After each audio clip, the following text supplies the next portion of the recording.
All right, Doc, we are back, and you told me something that makes me really happy. You actually told me that recently, since the last videos, you've had an influx of female reaching out to you, which is very cool. It is very cool. When I first started practicing, I had more female patients than I had male patients. Really? And then through the years, it somehow switched so that, I mean, we still have a good number of female patients, but it used to be the mainstay, if you will, of patients. Wow. And nothing against the guys at all.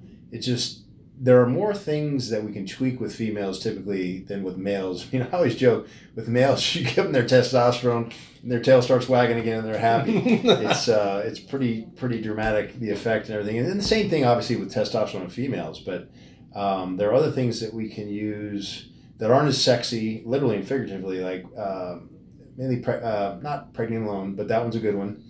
And they all start to decline as we age, right? It's the same cascade of hormones that starts with cholesterol that we're talking about. Cholesterol, pregnenolone, DHEA, progesterone, testosterone, and estrogen, just to group them categorically in large categories. But, we don't suffer from hot flashes and night sweats as we get older as males, and or vaginal dryness as we get even older as males, because obviously, we don't have one, but so it makes for more of a challenge and more fun in that regard when you get to deal with female athletes and just people that want to feel better and optimize their health.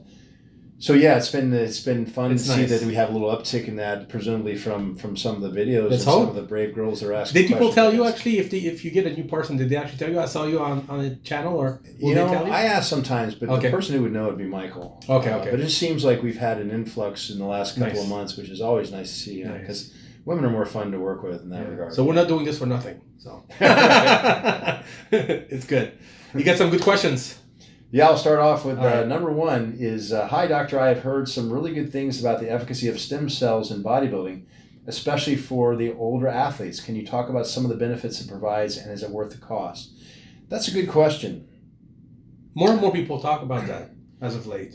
I don't believe, to cut to the chase, I don't believe it's worth it at this point because, the cells that are involved in muscle building, there are these satellite cells that are very, very useful, but I don't think that the juice is worth the squeeze with stem cells at this point because of the cost. Okay. Now, once we get to the point where we can harvest our own fats-derived mesenchymal cells, mesenchymal stem cells to be specific, we'll be able to, we can already repair muscle damage, repair areas around where there's muscle damage, or what I mean to say is really tears. Can't fix a tear except surgically. But if you've got a partial tear, you can help with muscle development around it so that the tear can be inconsequential in the long run. The partial tear again. But at this point, for like recovery and bodybuilding, I don't think it's worth it. It's just the cost is prohibitive. We have other options that I think we're going to talk about because I read through some of the questions earlier this morning. Things that can help with older athletes, which he references here, and when there's more severe damage. So who could benefit, because so many people are talking about stem cells, so who could benefit the most about stem cells? Because I know you help people with that. So help myself with COVID. I told you I popped my bicep. No, we don't need to talk about that, but it got me back in action in 2 weeks, and it can help with, like I say, repair. If you've got a partial tear or even a strain, the average athlete can wait it out, I would imagine, if you have a strain, doing the right things, rest, ice compression, elevation, eating right, getting enough rest, all the things we normally do. But again, he references older athletes. Those things don't work as well as we get older. Right. But if you've got an athlete, a pro athlete, elite amateur who needs to get, or just wants to get back in the game, so to speak, that much sooner, then stem cells are a great option. So if you have a partial tear, again, you're not gonna bring those two pieces of muscle together again unless it's done surgically. But if these top portions have torn, you can strengthen the remaining portions underneath here using stem cells. The stem cells will help reduce the inflammation. And they'll strengthen the remaining cells, and we believe now we might even create some new muscle cells. Doesn't happen that often, but some more fibers to support what has now been lost through the partial tear. So let me ask you something like specific. So Jay Cutler, who we're shooting for, obviously for the channel, ruptured one of his biceps, the right one at first, or the left one at first. He had to from the top, from the shoulder. So he completely. So he actually reattached it and everything, and he ended up having actually an even better peak. Believe it or not, it came back like great. Then on the right bicep, he actually had a partial tear, but in the belly of the muscle. Could he be someone that could benefit from stem cells? Because it's not completely, tore. It's partial, and it's kind of like a middle of muscle. I would argue that just like you're better off getting a broken bone than a sprain. Yeah. Okay. Because we can surgically, it doesn't even have to be surgically necessary. We can reset the bone and grow back together in sometimes 6 weeks, as opposed to a sprain, which, because the healing process behind a ligament can be so much longer. It might take 6 months, and it may never get back to quote unquote normal. The complete rupture, the complete tear that you're talking about is typically better. Yeah. In the long and short run, because you can just reattach it, and like you explained, sometimes it's rare that it can be better than it was at first, but it can happen, is that you can at least approximate, and in his case apparently do better by reattaching it. But with a partial tear, it's kind of the worst of all worlds, because you can't take the pieces that have been torn and pull them up. It's really an all or nothing deal. Typically they just like with a shoelace, if you wanted to repair it, you snip the frayed ends, and then if you could recap it maybe with some tape or something. I'm talking about the shoelace. Yeah. And then come up with a slightly shorter shoelace, but completely functional. Okay. With a partial tear, again, what you're trying to do is strengthen the area around it. Okay. So absolutely it could help. It's funny because when you have a partial or complete tear, I would think you get somewhat of a better peak, because what happens is if it's from the origin, it's shortening. So you've always got more of a peak because the muscles all that's what happened. come together there. Yeah, the guy did a great job, obviously. Well, but when you reattach it, that should go away. But with a partial, I think you'd have a little bit more of a peak just because that muscle's not attached anymore. But that's where stem cells would come in handy anytime, but certainly right now, because the cost. Just to give you examples, we're using 30 million stem cells, mesenchymal stem cells typically, and typically from Warder's jelly, umbilical cord tissue cells, and that's $3,000 for a treatment. And I can say without hesitation, we're on the lower cost side of things, if not one of the lowest. You've got places that are charging, tens, if not tens, at least $10,000 or something similar. Wow. Now the prices are coming down. I'm not the only game in town that has lower prices than some of those that I just like 10,000 up. But still, that's pretty pricey in my neck of the woods. No matter how you slice, that's a lot of cold beer, right?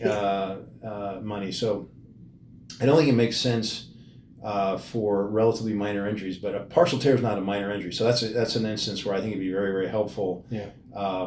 Particularly if you're in pro sport or pro athlete. If you have the wherewithal to get it done. It certainly works very quickly. I guess I will share in the beginning of COVID, brought out the old punching bag and got overly excited, and the second day of training, about the middle of the fourth round, partially tore my bicep.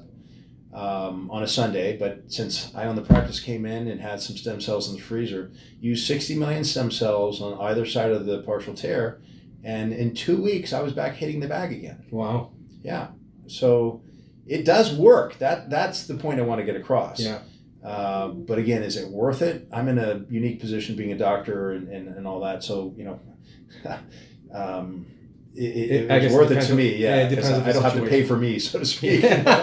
But I just want to make it clear that it is worth it. But as he asked, is it worth the cost? Again, a relative question, but I would think probably not for most people. But as it comes down in price, as we make more and more of this available, and laws change, because without getting too far afield here, it's one thing to get mesenchymal cells, mainly mesenchymal cells from umbilical tissue.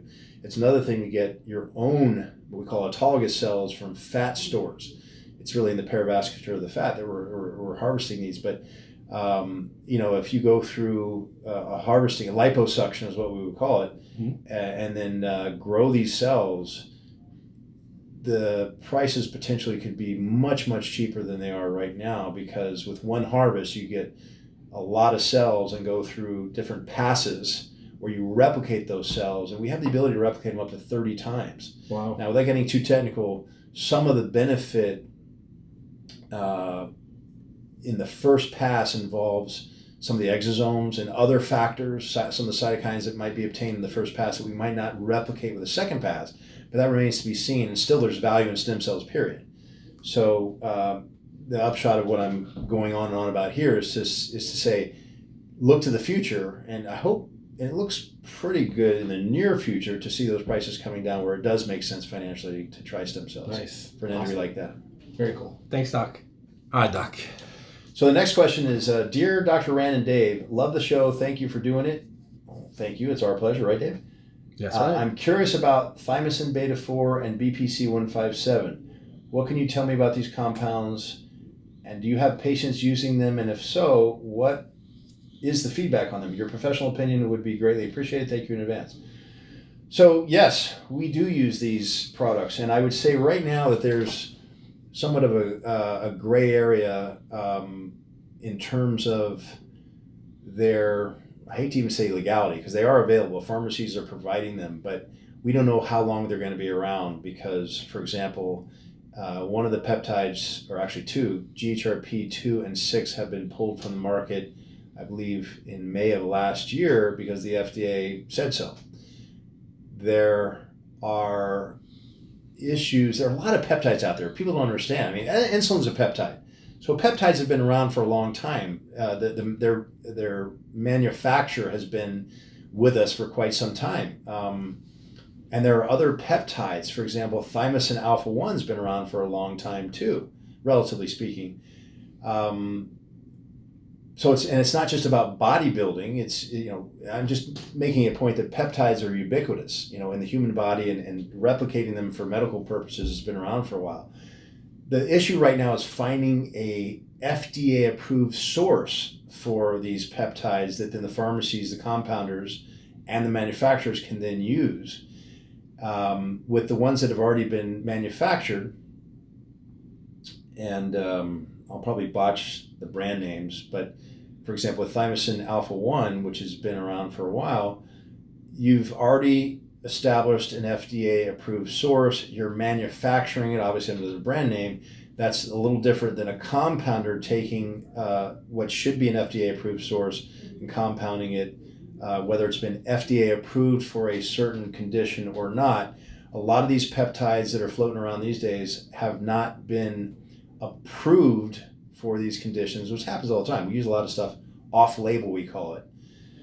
But BPC-157 shows promise thus far. A lot of the studies that people are relying upon are animal studies, but they're very impressive nonetheless. And then the anecdotal reports, and by the way, BPC-157 is derived from gastric juices, and it works really well to help repair tendons and ligaments. The studies are showing, I think, rat tail regrowing or repairing. Really? But anecdotally with athletes, you're seeing guys go, wow, I had really bad tendonitis, say in the bicep and the origin up here, and I sometimes they'll just use the BPC-157 subcutaneously. It's far away, in other words, usually around the belly button, and they'll see great results sometimes within a week or two, and some will inject directly into the tendon and get great results. Again, these are all anecdotal. We don't have the studies.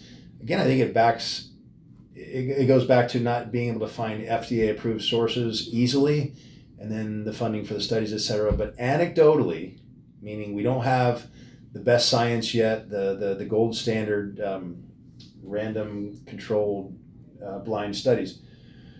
But it looks like it's not only efficacious, but very, very safe. And the other one he asked about here is Thymosin Beta-4, which is a product that the thymus produces, and there are some immune benefits, but where most guys and girls are using it right now is for repair of muscle tissue. In older athletes, and this goes back to the previous question, this has really been shown, again, anecdotally, mostly, to be beneficial to muscle repair of muscle damage. Also in older athletes, which just have a harder time repairing muscle and holding muscle in general, has been shown to be efficacious. So this one acts on the actin fibers, or actin portion of the muscle fibers. I personally believe that we're going to find a lot more uses for it, and you can look it up online and see that there are purported uses that go well beyond muscle growth and immune function. But it is produced by the thymus, which starts relatively early in life, meaning after you're in your teens, to shrink down and not be as useful or useful at all. And there's one study where the thymus, I think it was published this year, and people made a big deal about it because the gentleman used on himself, the scientist involved, used thymosin alpha-1 along with growth hormone and a DHA supplement, and measured his thymus gland before and a year after using that consistently for a year. And I'm probably butchering this study a bit, but it showed regrowth of the thymus. Again, and anyone can look it up online. I'm not going to waste time here, but there's a lot of benefits to both thymosin alpha-1 and thymosin beta-4. But I definitely recommend it. They're both so far been shown to be very, very safe peptides. The beauty about peptides is they're short acting as a general rule, and they don't affect the immune system, it appears, most of these. And if they did, again, because they're short acting, when I say affect the immune system in a bad way, you're not prone to have an allergic reaction, in other words, as much with these. And that's a good thing. We started developing peptides, again, after we started having a need for insulin replacements. And then we shifted focus to longer acting substances which didn't necessarily use peptides. And so that took away from the surge in peptide development for probably at least a decade, if my history is correct. But now we're coming back with new technologies and taking the original peptides that are already found produced in the human body, and we're using fragments of those peptides, oftentimes the fragments that we find do most of the work, okay, on the peptide, but then we're adding other fragments or other, it doesn't have to be necessarily peptide ligands, but other ligands in general to extend the life of those, so improving upon Mother Nature in that regard. So peptides are making a comeback, but these are two that, so I don't go too far afield here, sorry. These are two that definitely have value. Again, anecdotally, I have to say, because we don't have the gold standard in studies yet, but I think we're going to find that you're going to hear more and more about these peptides and peptides in general, because let's hope that they stay around by the FDA. Well, yeah, I mean, we don't know. Yeah. We don't know. So you kind of go, how do you know as a specialist, like when something is like like the two that were removed from market, how do you know? Are you being notified, or do you have to look for yourself? Well, we have relationships built with the compounding pharmacies, Empower Pharmacy, Wells Pharmacy, APS Pharmacy, Hallandale Pharmacy. Okay. These compounders we have vetted to the best of our ability. Yeah. The Empower Pharmacy is the one that's federally licensed. The others are state licensed, and there's a lot that goes into licensure. Don't kid yourself. I mean, we heard about the New England pharmacy fiasco. That's the rarity, not the norm. It costs a lot of money to go through testing and to erect these facilities and stay within CGMP standards. But we hear from them mostly. I mean, we're dependent upon them because they're tightly regulated as to what sources they can use. Yeah. And they let us know. Okay. They typically get a warning from the FDA. I mean, I don't think it's it probably is contentious in some forms with any regulators and those that are being regulated, but the FDA will give the pharmacies a heads up saying, hey, our opinion is this isn't supposed to be on the market right now. And so with the GHRP example, I think we were given like 5 months notice to find other sources of, in that case, a GH secretagogue. Gotcha. Okay, cool. Very cool. All right, thanks, Doc.